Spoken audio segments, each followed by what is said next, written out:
friends, welcome back to my channel Cook with Baby Torsha and it's me Torsha। তো দেখতেই পাচ্ছেন আজ আর কোনো মাছ মাংস নয়, খুব তো হলো মাছ মাংস খাওয়া, এবার একটু শাক খেয়ে নিই। আজ বানিয়েছি একদম সহজভাবে কলমি শাক, গরম ভাতের সঙ্গে খেতে খুবই ভালো লাগে। বেশি কিছু উপকরণের দরকার নেই, সো সিম্পল রান্না। তো চলুন চটপট রেসিপিটা দেখে নিই। একটা মিডিয়াম সাইজের পেঁয়াজ নিয়েছি, কেটে নিচ্ছি।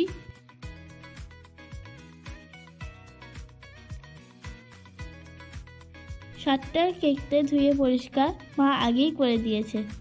তো গ্যাসে কড়াই বসিয়েছি, দিলাম সর্ষের তেল।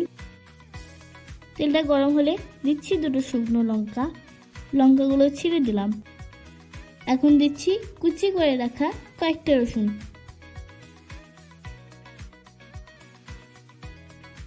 হাফ চামচের থেকেও কম গোটা জিরে,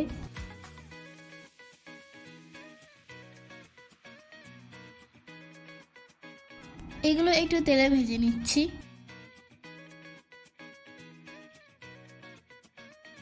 এবার দিয়ে দিলাম পেঁয়াজ কুচি,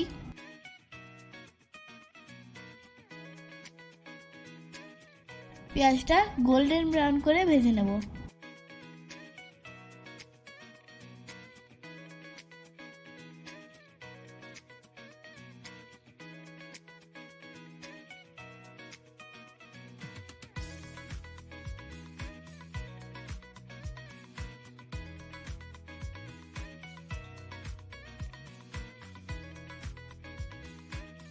পেঁয়াজ ভাজা হয়ে গেছে, এখন শাকগুলো দিয়ে দেবো। শাকটা জল ঝরিয়ে রেখেছিলাম।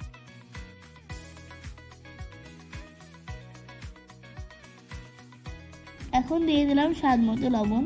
শাকে লবণ খুব সাবধানে দিতে হয়।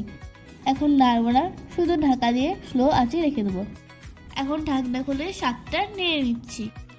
এখন যেহেতু শাকটা অনেকটা কমে এসেছে, তাই নাড়তে সুবিধা হবে।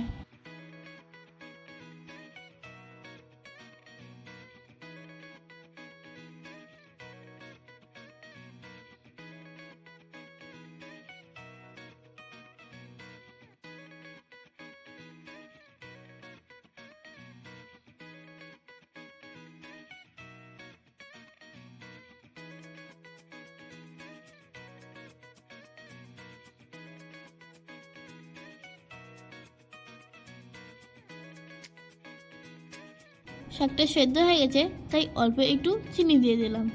এটা কিন্তু অপশনাল, আপনারা যদি শাকে মিষ্টি পছন্দ না করেন তাহলে চিনি দিবেন না।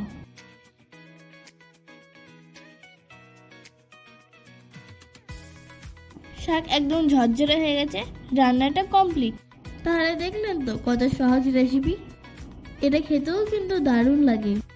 আপনারা আমাকে কমেন্টে জানাবেন আমার রেসিপিটা কেমন লাগলো, আর আপনারা কিভাবে শাক রান্না করেন সেটাও জানাবেন।